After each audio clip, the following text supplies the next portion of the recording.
Hello, everybody, and welcome. It is Wednesday, April the 17th, and we are live.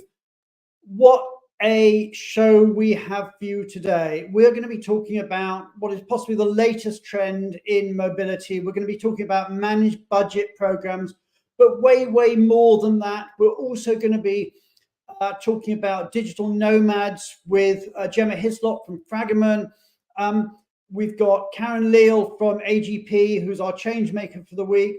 And I'm super excited. We have with us Adam Lowy from Move from Hunger, who's going to be launching live on this show his latest challenge, so we can all get moving and help people around with Move for Hunger. It's a really important charity. We're going to be talking about that. Some great work done, and we've got a fantastic show. So we've got people coming in from all over the world. We've got already over, I think it's nearly 150 people coming. I see we've got Sarah Leclerc-Schuett coming in from Florida. We've got people from all over. If you're out there, you know how it works. Please join in the conversation, write in the comments box, tell us who you are, where you are, what's going on in your world, and let us know everything that's going on as we go through this important show we've got today. I see Chris Barnett's in the house. It's a beautiful sunny day in Santa Clara.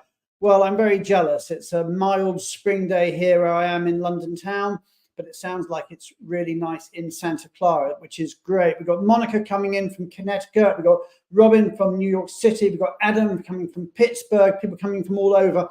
Now, a number of you, of course, want to come to get, well, you want to watch the show, obviously, but you also want to get your credits. So let's put these up here. If you want your CPE credits, then you can get them from ERC. You can get your GMS and your CRP credits. They're up there. Many thanks to our good friends at Worldwide ERC.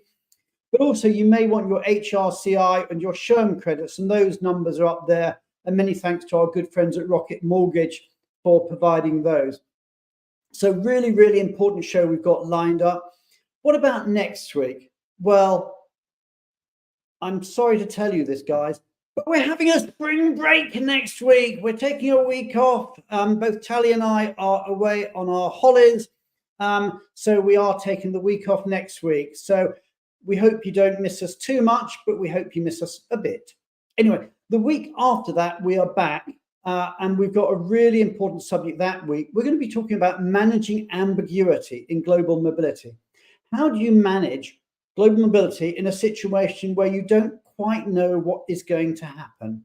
And we've got a really important guest talking about this really important subject. So that's in 2 weeks. So as I said, next week we're off, and then the week after we're talking about managing ambiguity in global mobility. Now, the other bit of news I want to share is I'm delighted to say that Benevo has just released their 2024 International Mobility Benchmark Report. We'll put the details about how you can download that, which you can download free of charge, in the comments. So that is open to anybody who wants to have a look at the 2024 International Mobility Report. And there it is. Tally's put it up on screen there, and it's also in the comments. So that's what has been going on. What about what's been going on in the world of global mobility in the last 7 days? Let's have a look at our breaking news in the last 7 days.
So there we go. That's all our breaking news. Many congratulations to everybody who has been promoted, everybody who's moved job. A particular shout out actually to, we've got 3 new joiners at Beneva. We've got Leilani McDonald, we've got Arlene Rombach, and we've got Chloe and also I'd like to give a really big shout out to Peter Clark, who is stepping down as CEO at Vialto Partners and is being replaced, or has been replaced, by Neil Masterton, who's come into the industry to head up Vialto Partners. So a really significant move in our industry. Many best wishes to Peter, and wishes for a long and happy retirement, and many congratulations to Neil for being appointed CEO at Vialto Partners. There's also loads of job opportunities out there, and anybody who's looking, hopefully some of those job opportunities will come to fruition for you. If you have a job opportunity you'd like to share, then please do send it through to us, and we'll try to make sure we promote it on the View from the Top. And also, if you've been promoted or you've taken up a new job and you'd like to share it with the world, then again, let us know and we'll try and see what we can do. So let's move on to talk about immigration. Now, this week, we do not have Julia Onslow-Cole with us. She's actually traveling at the moment and can't join us. But in her place, I'm super excited to say that back on the show, she was on the show a while ago, back on the show, we have Gemma Hislop from Fragoman, who's going to be talking to us about digital nomad visas. So everybody, you know how it works. Hit the heart button, hit the like button, hit the applause button, and let's say a big welcome to Gemma Hislop.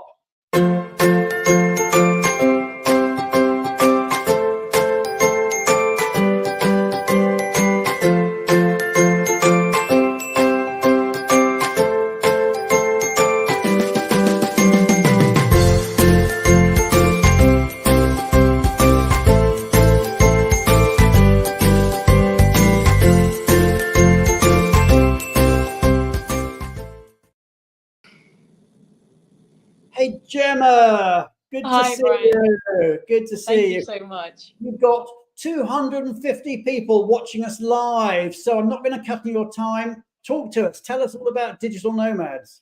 I shall. Thank you so much for your lovely welcome, and hello everybody. I'd love to talk to you today about digital nomads and really the rise of that particular visa topic. We'll all know that post-pandemic, there's been a huge global increase in remote working. And when people work remotely in countries of which they're not a national, there was a real tension around immigration compliance, because typically if you want to work in a country of which you are not a national, you'll need a work permit, and that usually required a relationship with a business in that country. So remote working didn't really align to that particular framework. But post the pandemic, we've seen a real development with digital nomad visas, with early adopters, including countries like Estonia in 2020, and a great many others following suit, including, for example, Colombia and the Seychelles. And I thought digital nomads would be a useful visa topic on which to focus today, tying neatly to your main subject of conversation, managed budgets. So I wanted to touch briefly on 2 new programs, which goes to show the continual proliferation of development in this particular area. And both new programs have come about in recent weeks, so it just goes to show how live that topic still is. Firstly, in Japan, on the 29th of March, the government announced the opening of applications for their new digital nomad visa. They'd previously teased it earlier this year, but the applications are now so you can be a digital nomad in Japan now. Yeah, imagine that. It's so great. And, the new scheme, akin to others that operate globally, they all tend to have the same main eligibility factors, specifically that you need to command a pretty high salary, it's quite competitive, and have some kind of private medical cover, which makes good sense aligned to the purpose of the visa. The other new route is in Italy. So that was announced just a few days ago, I think the 4th of April. And that allows people to work remotely in Italy, either in a freelance capacity or for employers outside of Italy. The usual eligibility criteria apply, but you specifically have to be doing high-skilled work in Italy. And a successful application would result in a 12-month visa. allowing you to work and reside there. So another very appealing location, I think. So more broadly on digital nomad visas, it is a growing trend. We only ever expect to see an upward trajectory there in terms of other countries getting actively involved. Fragomen recently produced a report with the Business Advisory Group to the Global Forum on Migration and Development, which represented a deep dive into digital nomad visas, focusing on 5 very successful schemes, including Brazil, Croatia, Estonia, Portugal, and Dubai. So if anybody wants a little bit of light reading to explore that subject further, that report is available. Thank you, Brian. Cool. Okay, well, thank you very much. Are they actually called digital nomad visas? That was a question that we were asked. Yes, yeah, that typically is the name, absolutely. It means that some will have a more formal nomenclature, but that is typically how they're referred to, yeah. And do you know, another question that quickly came in, then we'll move on, is do you think there's going to be recognised any nomad visas in any of the states in the Middle East? Oh, it's an excellent question. I mean, certainly the Middle East immigration states are trying to be globally competitive. You know, sort of a lot of, as ever, fight for talent. Digital nomad visas are immensely popular. So I would expect to see that trend proliferate within the Middle East as well. Yeah, I mean, nothing on the immediate horizon as far as I'm aware, but very much watch this space. Okay, Gemma, that's been amazing. So thank you so much. We're now going to move on. I'm super excited. We've got Karina as our change maker, all the way from Monterrey, Mexico. So everybody, you know how it works. We're going to say goodbye to Gemma. We're going to say welcome to Karina. Please, everybody, hit the heart button, hit the like button, hit the applause button. Let's say goodbye to now to Gemma and welcome to Karina.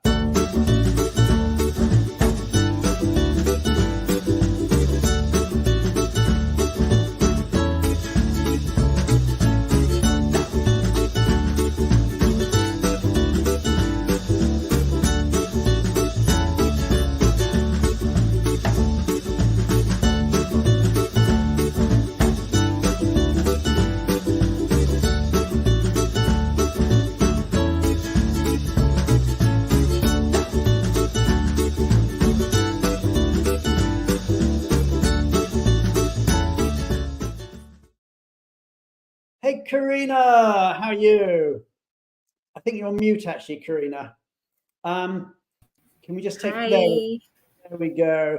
So I just love this part of the show. I always get to meet our wonderful change makers, people who've got a passion for technology, and of course, tell us about all the good that people are doing. So Karina, tell us a bit about yourself. Where are you, and tell us a bit about the company you work for. Okay, well, I'm in AGP Group based in Monterrey, Mexico, taking charge of the relocation department here in AGP. So we are moving expats to Belgium, to the United States, to Peru. Next year, we will be opening China. So we are having a lot of moves there. And yeah. And you've got it's great to have you as a change maker. What do you get out of being a change maker? What do you see as the benefits for you? Well, first of all, is that I have a lot of interaction with the community here in LinkedIn, and with all these shows, I get to keep updated on the mobility. So I love to be part of Binivo because besides doing a great job in the charity, we are networking, and we are keeping in touch and getting to know each other and how the other companies works, So that's very special for me, and it helps me to be best in my job. Okay. And we've got, I think, over 150 change makers at the moment. If anybody would like to be a change maker, then I think we'll put the link in the comments, and please do reach out to us. In fact, reach out in particular to Tally, who runs the change maker program, and we'll see whether we can get you involved as a change maker. Karina, tell us a bit about AGP. What does AGP do? Okay, AGP does glass with technology. As you know, Tesla, BMW, Volvo are making a lot of roof stuff with technology.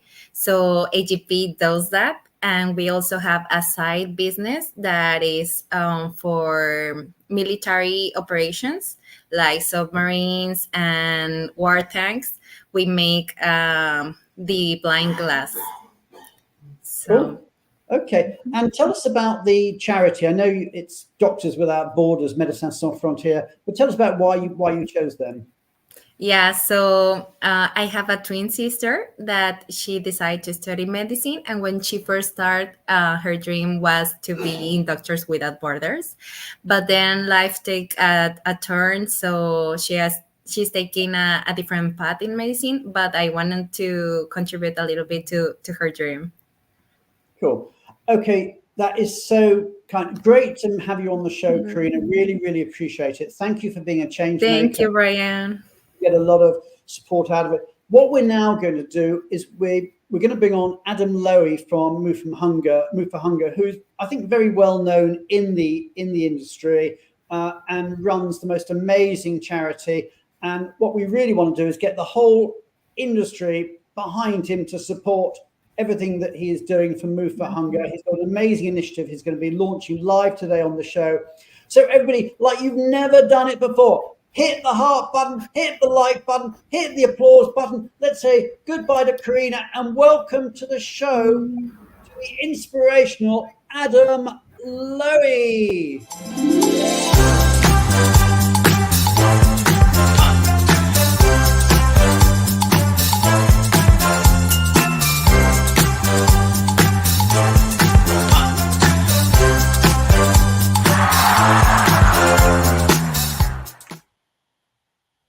Hey, Adam. Hey, Brian, feeling that love. And I also just want to give a shout out to Karina and all of your incredible change makers. I love also just hearing the stories of folks in the industry creating positive impact. I love it.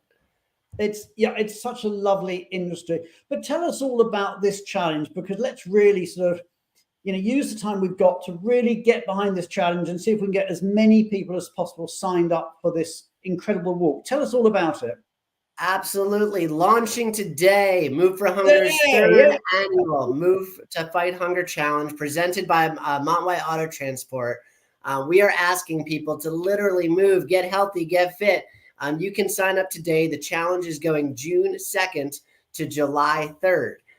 It's a whole month. There's going to be challenges every week. There's going to be education about the issues of hunger and food waste. And every dollar you folks donate is going to be matched up to $25,000 by our incredibly generous partners. You can sign up as individuals, you can sign up as teams, but at the end of the day, we want you moving to fight hunger. And signing up what does that involve? Tell us a bit about it. If you sign up with the link on the bottom of the screen, we've also shared it in the chat. You can sign up and make a donation to participate for as little as $25, going up to as much as you would like. That is how you register for the challenge. Then we'll give you all the information to log into the app. Basically, what's going to happen is everyone's cell phone has a pedometer in it. So you can be walking, you can be running, you could be swimming, and it's going to log your actions in there. So as a team, whether it's Benevo signing up and getting all of their employees involved, and we can see how many miles Benevo moved for the cause, or any other company, you can, again, also sign up as individuals. We would love for you to participate this year. Do people sign up with their work emails or personal emails? Or you can sign up with whichever email you would like. We had over 800 people participate in last year's event, making that our largest ever. The majority of folks are from the mobility industry. So this industry is showing up hard, but also you can invite your family, your friends. They don't need to be in the relocation industry to participate. You can participate from any country too. This isn't not limited to the United States. Okay, let's see if we can beat 800. Let's see. You've certainly got one. I'll be signed up. But let's see. And you said that app is launched today.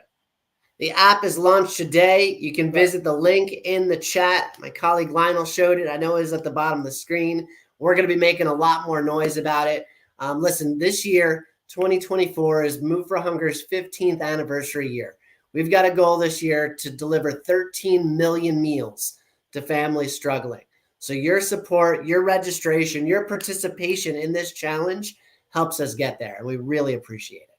And so how many meals have you delivered in total then over your life? Yeah, so over the past 14 years, Move for Hunger's delivered over 34 million meals. Oh my good And God. this year, we're going to essentially do a third of that in 1 year. Wow. So say that again. I talked over you. Say that last bit again. No worries. So it took 14 years for us to deliver 34 million. And this year alone, our goal is 13 million meals. So we're doing a lot this year to mark the 15th anniversary. I'll also say, for those of you that don't know as much about Move for Hunger, you can visit moveforhunger.org to learn more about the cause. Beyond getting folks to donate their food when they're relocating, we are working to really ensure less food goes to waste and more food ends up in the hands of people that need it. Working with large companies like Tyson Foods or HelloFresh or Del Monte Bananas, picking up large trailer loads of product that otherwise would be destined for landfill and ultimately getting it to families who truly need it. Okay, that's really, really important. Adam, how did you get into this in the first place? So my family's owned a moving company for 100 years. This is my family's 100-year anniversary with the moving company in New Jersey. We saw food going to waste or being thrown away when people were moving. Like, you just don't think about it. And we started asking folks if they would donate that food when they move. Little did we know that people would just get so excited about the ability to help feed their communities. And 15 years later, we have 1,200 movers, most of the nation's leading relocation management companies, 600,000 apartment communities all across the United States and Canada. It's brilliant. I mean, let's pull up that quote from Michelle. She said, brilliant idea to have moving people to donate food as the van lines pack their home. It was just an inspirational idea. So credit to you and your family for coming up with this idea and everything you've done. And we will get right behind you, and hopefully we will smash that 800 limit that you did last year, the number of people participating, and also collectively smash the overall amount raised. Do you have a target for how much you want to raise this year from this? Our goal is to raise more than $60,000 for this event, which will help us provide over 180,000 meals to people in need. So again, wow. You can register, you can donate at whatever level you want. All donations up to $25,000 are being matched by Montway Auto Transport, CSNS Relocation Services, Fidelity Relocation Residential Solutions, MSS, Nelson Westerberg, and Starwood Pet Travel are our sponsors. If you're interested in sponsoring, we do have a couple sponsorships available as well. But now's the time to register. All of your donations will be matched. Cool. Okay, Adam, it's been a pleasure as ever having you on the show. I could talk forever, but we've got the rest of the show to get on with. And I need to get my walking shoes all sorted because I shall be out there on the 2nd of June, I think you said it starts. But anyway, registration is open today. So we're now going to move on to talk about managed budget, which is the big trend in our industry at the moment. Very, very exciting. So we're going to say goodbye to you, Adam. Good luck with everything you're doing. I'm going to welcome to our stage Matt Cheek and Natalie Wayne from Benevo. So everybody, you know how it works. The traditional way we say thank you to Adam and welcome to Matt and Natalie is you hit the heart button, you hit the like button, you hit the applause button, and let's talk about managed budgets.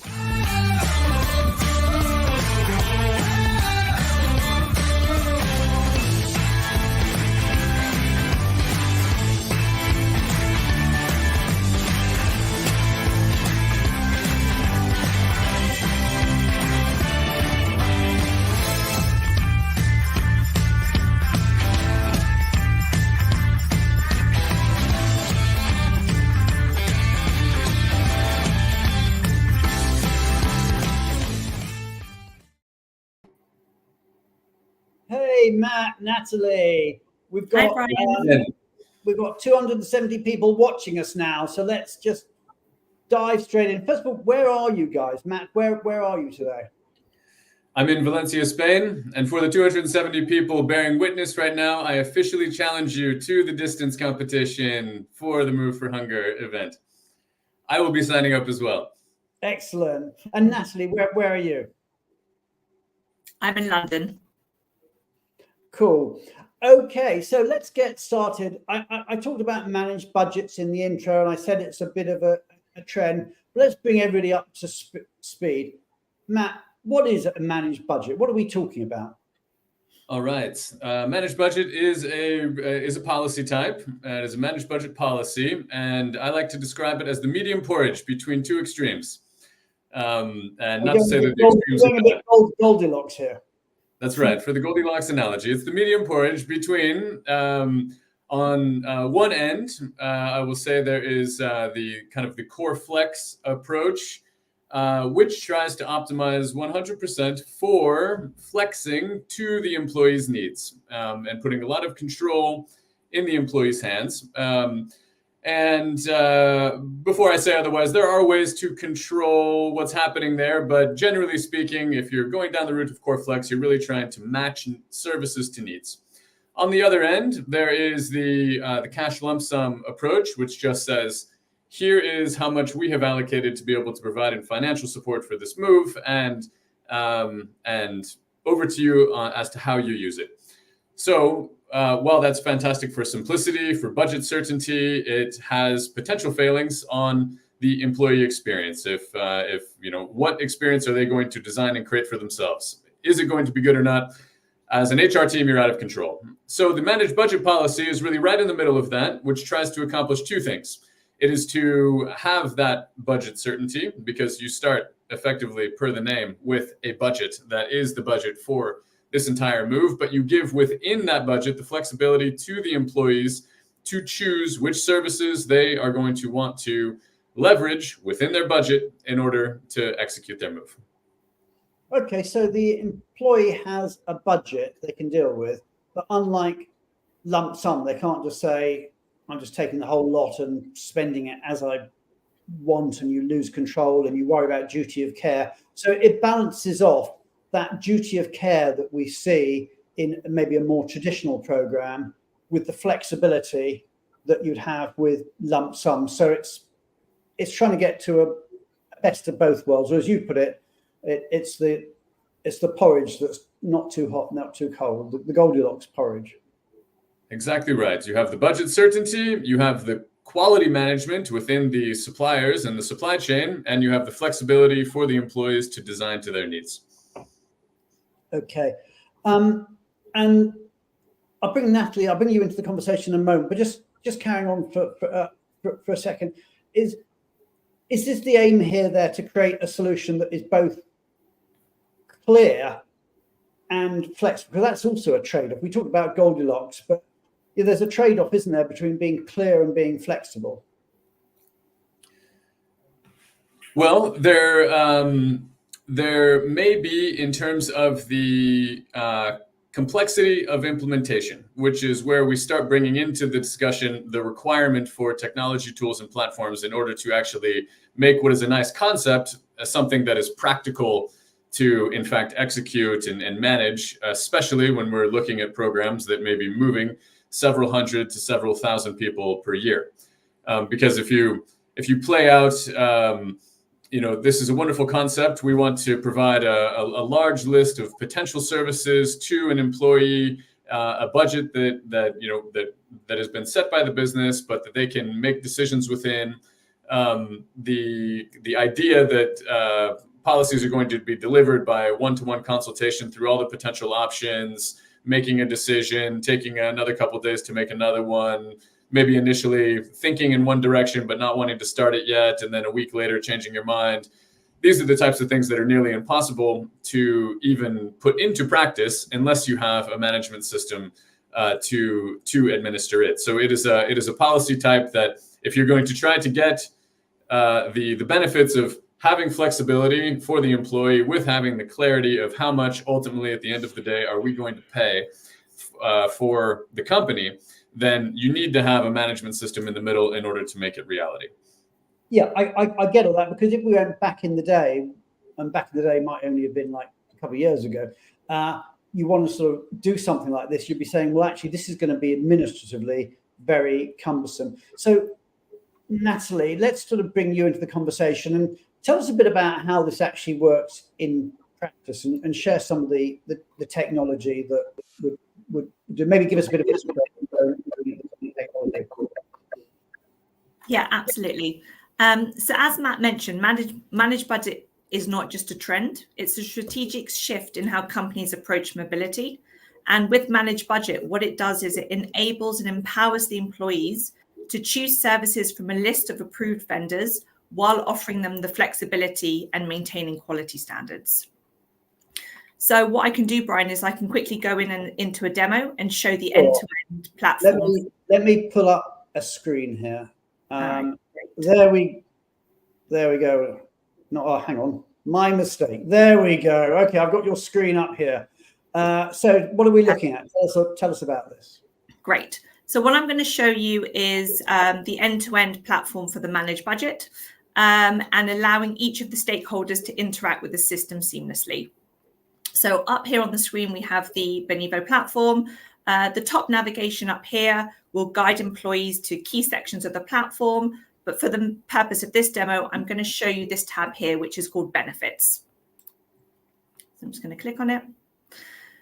So here you will see a dedicated place where employees can select services, monitor their managed budget allowance, which also includes what they've spent and how much money they have remaining. They are able to follow the progress of services. They can upload invoices for expenses related to relocation services that they have found and paid for themselves. And they can also cash out any remaining budget they may have left after selecting the services that they need. Now, although Benevo offers a self-serve technology solution, the relocation consultant is also available at hand throughout their journey for any questions or help resolving escalations, handling exceptions, and also offering help and advice for amending and cancelling services. So from the employee's perspective, all they need to do is come to this platform or come to this landing page, click on select your benefits, and then they will be able to use the left-hand navigation to choose service categories and read more about each one and toggle them on to continue. Cool. Okay, so I sort of get that. It's a very clever platform. I know we're going to be looking at that. Let's just take that off screen for a moment. We're going to be looking at that, a lot more in a moment. So I'm getting the concept. But then, obviously, to do that, you have to have a roster of approved service providers. So how does that work? How do you create a roster of approved service providers to be on that platform? So we have a few different types of Benevo vetted suppliers that we cater to. And the great thing for the employees is that they've all been vetted by Benevo, and the employer is able to manage themselves in an environment where they can spend their budget securely and in a safe environment. Okay. So when you say a safe environment, just tell me a bit more about that. Well, I can pick up there. So, as we, in framing the medium porridge analogy, what we were wanting to have as a different dynamic as compared to the cash lump sum is a bit more control over who was going to be delivering the services that the employee ultimately decides. So in order to achieve that quality control, the list of suppliers, the ones that you just saw on the screen, are going to be not just going to be any suppliers that anyone can find anywhere. They are going to be vetted suppliers that have a proven history of delivering relocation services, that have demonstrated good quality, and are fundamentally under the management of, in this case, Benevo, connecting both the technology and the supply chain for delivering on the managed budget policy. So that gives peace of mind to a corporate team that all of the options that are within this tool, while we're going to be respecting the budget, it is for the employee decision, but they know that there is a minimum quality layer that's been put in place, and that's a quality layer that covers a few things that are very important, and some of which will perhaps be the basics of relocation professionals in the audience, and some of which we're introducing some new abilities there. At the very, very basic level, if you compare it to the option of just going to the internet and finding somebody, you want to make sure this is a real business. They are a legitimate organization. They have been performing these services and you have a contractual relationship with them. You're able to actually authorize that service in your supply chain on behalf of an employee. Now, in order to add even more value to the act of making a decision about who to use, we find, and we've leveraged this in a few places in our platform, but a common question for employees is to try to understand, what did other people like me do? In terms of a few things in the managed budget context. For one, how did I spend? How did other people actually elect to spend this budget? People who had a similar profile move for me on what services. Did they opt for potentially more expensive services that were really going to take care of a big chunk of the move, or did they attempt to do more things on a self-serve and line up more small things once they've arrived, for example? The other thing that they're going to want to know is, if you did choose that supplier, how did that experience go? And we are meeting this need in the same way that any other online services are meeting it today. People are very accustomed to being able to see star ratings and reviews and insights from other people who have chosen those suppliers. Now, I will also provide the asterisk that we do offer control to HR teams, because there is a little bit of a philosophy spectrum as to whether or not you want your employees to be able to see reviews, or if you want to have a little bit more tightly controlled, tighter control over the information flow. So you can choose to have star ratings and reviews, or just star ratings, or if you really choose, you just want it to be all kind of through information that's accessible to the relocation consultant only, and for one-to-one consultation to the employee, also a possibility. It sounds very exciting to be part of this, and obviously it's a big trend. How do people get to become service providers? How are they onboarded? How do they get brought into the platform? Great question. So they need to join this Benevo Service Provider Network, and we're going to take care of a few things that ensures that the business can be done safely and efficiently and correctly with those partners. One of them, and very importantly, is information security review. We do have the responsibility over the data flow from our clients out to the supplier network. So we need to, for one, perform basic checks and review on the suppliers that we bring into our network. And in addition to that, we are also providing tools for them on the service provider interfaces out of the Benevo platform to serve a client, so that we can actually help them take care of their responsibilities for managing employee data. By way of example, if you are a local DSP in a certain regional area and you are actually not set up on any technology tools, you do need to have systems and controls for how you're handling client data. The Benevo vendor platforms can handle all of those requirements for you at no additional cost to you, which means that you can be immediately compliant from one day to the next in order to serve a corporate client. So out of the Benevo platform, you are meeting information security requirements, you're GDPR compliant. You're also able to manage the way that you're delivering services to that employee that ordered services from you out of their managed budget. So you get the authorization, you have the service trackers, we have transparency on how the employee experience is going. That's transparent between service providers, the employee, and the global mobility teams who are providing oversight on the program, and also where you're, of course, submitting invoices and receiving payment for services. So it's an end-to-end delivery mechanism for all of the vetted suppliers that are into the platform who are going to be delivering on the managed budget policy. So for an HR team, it's a whole pack solution, and we lower the barriers for many providers to immediately start working with the company. Okay, one question, I suppose, thinking it, from the outside in, is that one of the problems with a managed budget, of course, is that some of the costs are certain and some are uncertain. I mean, you might know the cost of, say, submitting a tax return, because that might be a standard fee. But you may not necessarily know the cost of a move, because it might depend on volumes, of time of year, what have you. So Natalie, tell me, how do you manage this whole question of fixed costs and unknown costs? Yeah, that's a great question, Brian, because you're absolutely right. There are some services that we know it has a fixed cost and the employee can see that information straight away. And then there are other suppliers where the costs are variable, exactly as you said. So you've got, if you're shipping household goods or you're moving into temporary accommodation, then the number of people that you're moving with, the length of time that you'll be staying somewhere, all of those are varied. So we do cater to both of those examples. The route, if we just move over to the demo screen, Brian, what I can showcase the audience. Here.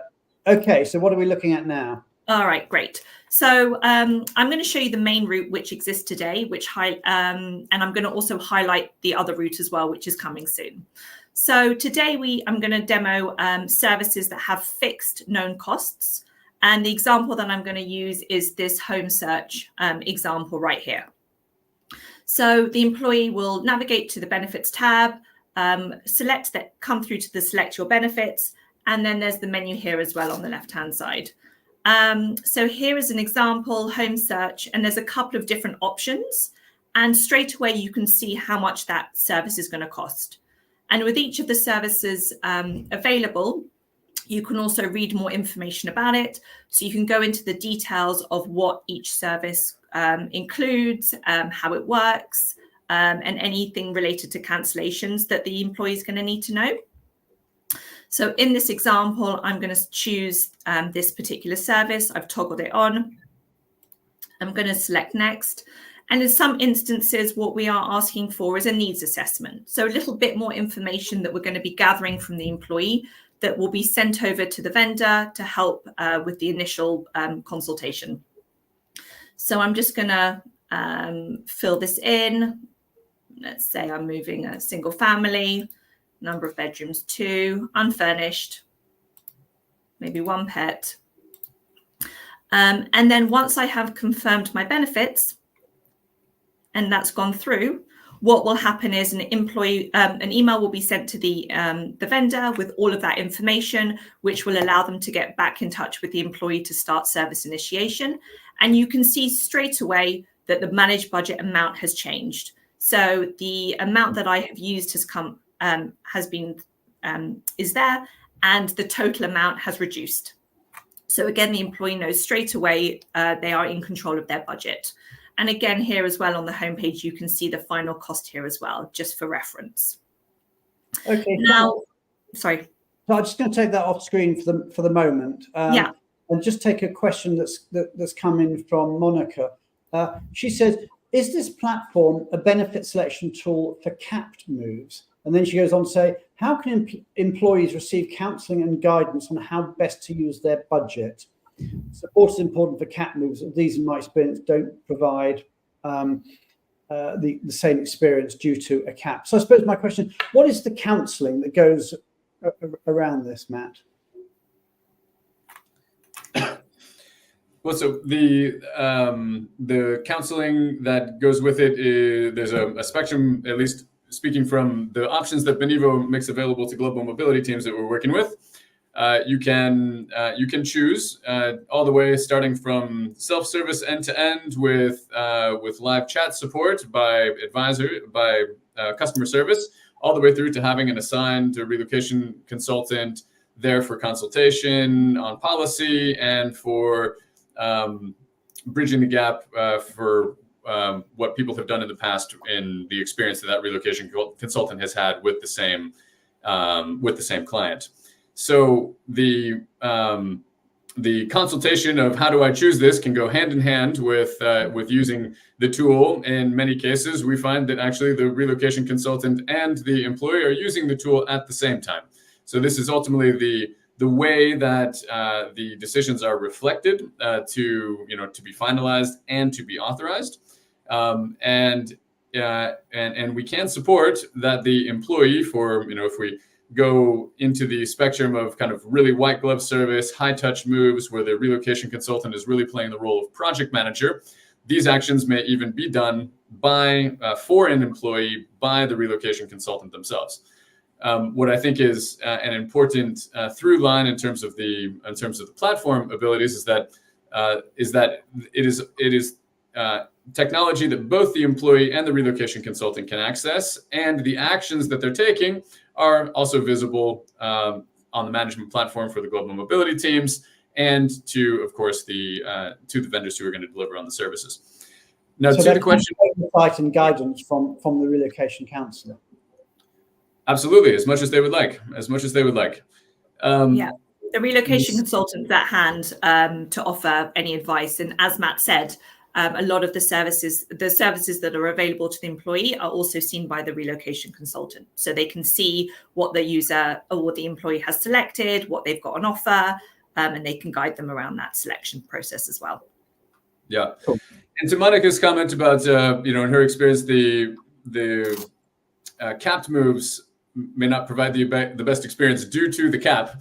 That is, I think it's important from the outset that there is alignment of expectations. And I think, when the employee is entering into a managed budget policy move, before anything is happening in the interfaces that we're showing you here today, there is the understanding that I'm working within a budget.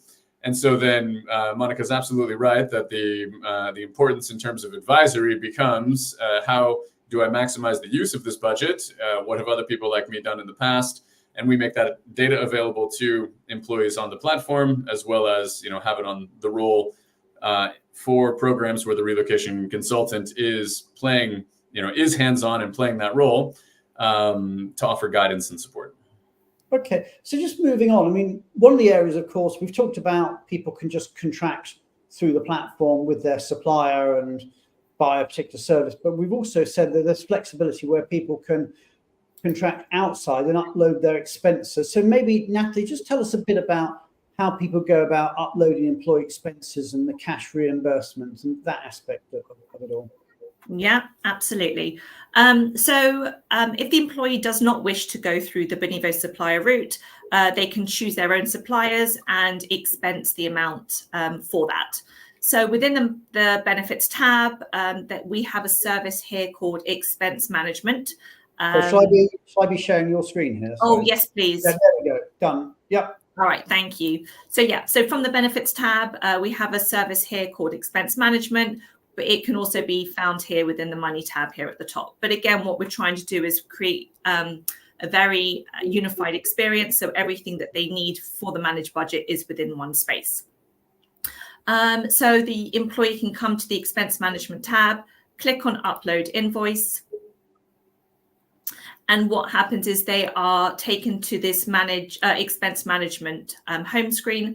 A little bit down here about how it works. The employee can also click on the approval guidelines, which is important so they can read through about what will be with and within their policy and not within their policy.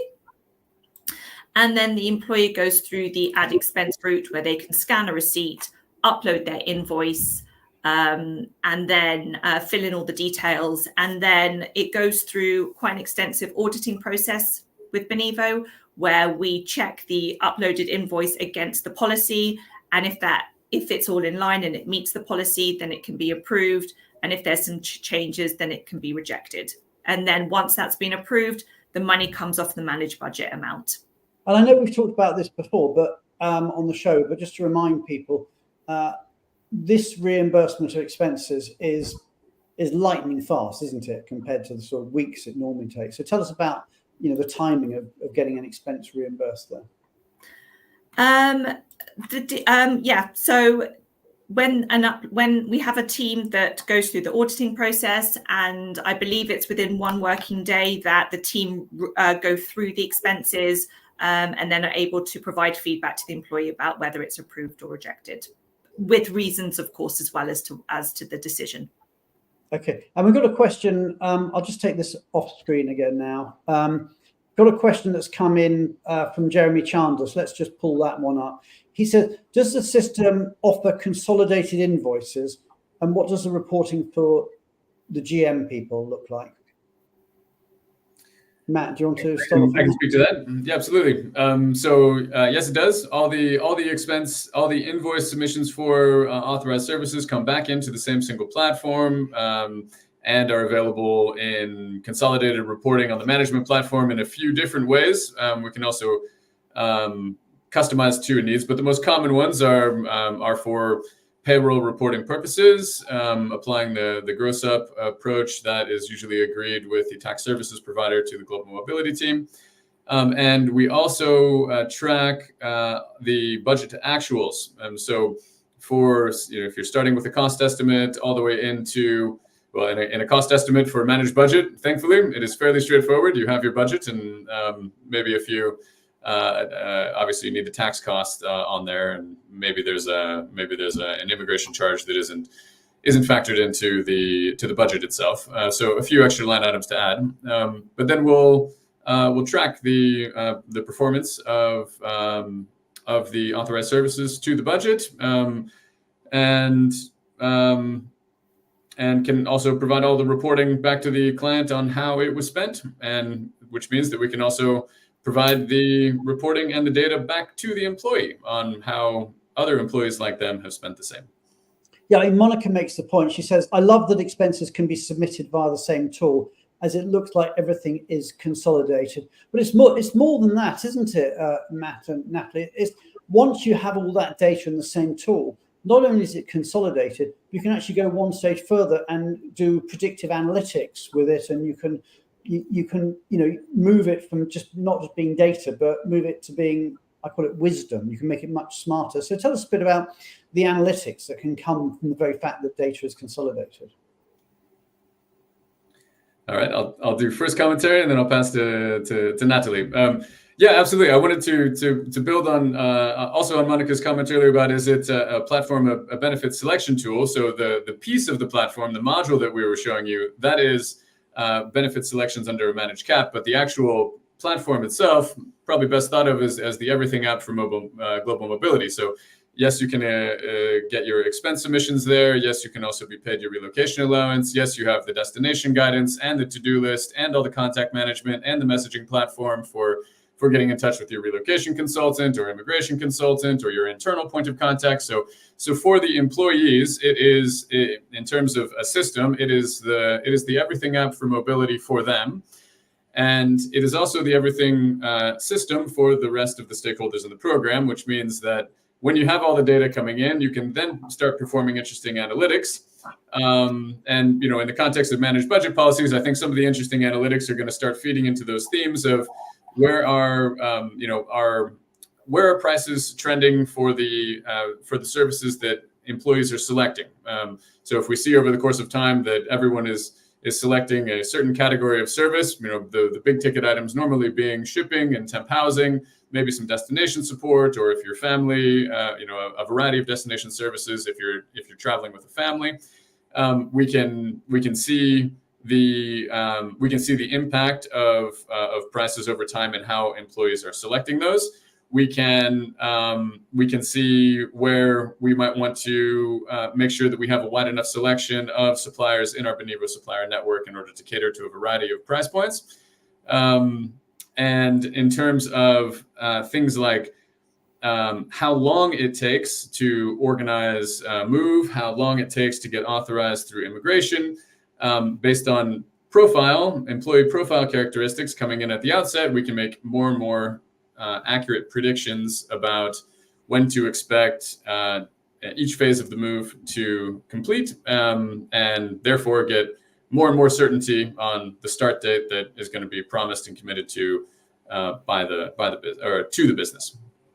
Absolutely. So we can put time to land estimates in there for the move as well as cost estimates. Yeah, Natalie, you were going to say. Yeah, sorry. I was just also going to say from the vendor side, from the SLA perspective, we have certain trackers in place for each of the services.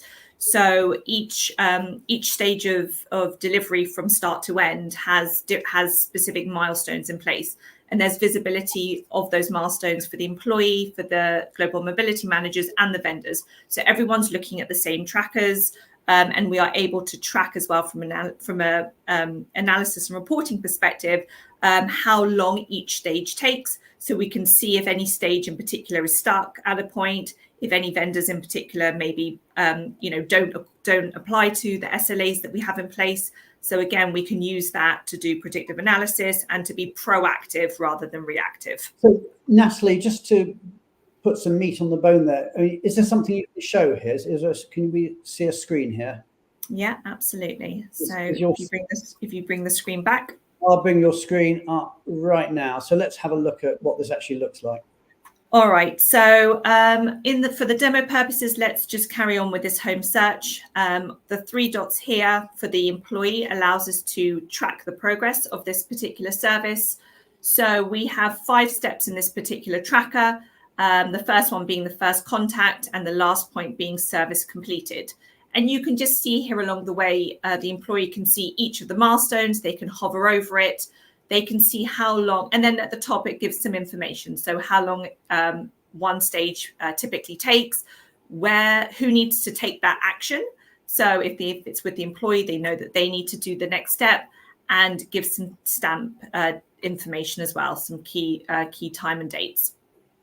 Now, if I flick over to the to the management platform,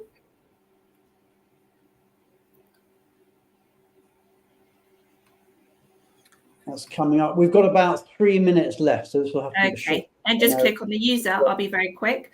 You can they can track which services have been initiated, and again, they will be able to see this exactly the same trackers as the employee was. And again, they can move a step forward if they've been involved in any of the contact pieces, and they can see all the steps within the tracker, and again, roughly when they're expected. Okay, so this is really, really cool. Just looking at some of the comments, and then we are going to finish up. Michelle also made the point, I assume if people find their own suppliers, they don't necessarily have the same cover or insurance you would have with vetted suppliers. So how is that managed if something goes wrong with the service that was provided? And I think if I can just take that one, the answer is that you have a choice. Each company can work out what they want to do, to what extent they want to have people allowing to go outside the managed suppliers. And it might be they say certain types of services they're less cautious about than other types of services, but that's a policy decision within each company. The other question that came up was from Jeremy Chander, and he asked, is the AI tool ready to support these service offerings? Matt, if you just want to talk about AI here. Sure. Not sure exactly which AI tool Jeremy is referencing. But maybe it's the Benevo GPT bot that we've talked about several times on the show. In which case, different use case at the moment. The bot is on the mobility platform, intended right now to be an assistant to a global mobility manager, global mobility team. It is a power tool for them to get access to information, surface information out of the platform more quickly, generate, use the generative AI capabilities of some of the underlying technology these days to quickly write emails, to take notes, but leveraging the global mobility data set that is being held on the Benevo platform. So today, we do not have AI, and a little bit by design. We think it's probably not quite ready for it. We're not putting AI tools in relocating employees' hands. We're focused on the AI applicability for the global mobility manager needs. Absolutely, and we think some of this predictive analytics that's going to be that is in there, like these milestones, is really going to change the world of mobility, because apart from seeing the milestones, that then starts meaning you can predict, which is great. So we're coming up to the end of the hour. I'm going to bring back onto stage Move for Hunger's Adam Lowy, our change maker, Karina, our immigration guru, Gemma, and of course, as ever, our wonderful producer, Tally. All that really remains as we hit the hour mark is for me to say thank you to you, our audience, for listening to the show, watching the show today. Thank you to all our wonderful speakers, to Adam Lowy from Move for Hunger. Hopefully, many people will be signing up as a result of today's show, and we will carry on promoting that. Many thanks to Karina for being such a wonderful change maker, and we really appreciate everything you do, and indeed the charity you support. Many thanks to Gemma for standing in so wonderfully for Julie Onslow Cole. And of course, many thanks to our special guests, Natalie and Matt, for talking about managed budgets, and of course to Tally for doing everything behind the scenes. As I said, we are off next week. We are having a spring break, but we'll be back the week after that, when we're going to be talking about managing ambiguity. So it's a huge subject, not one we've done before. So everybody, have a great week. In fact, I can say have a great 2 weeks, and we'll see you in 2 weeks' time. Take care, everybody. Have a great week, or couple of weeks. Take care, everybody, and goodbye. Bye. Bye.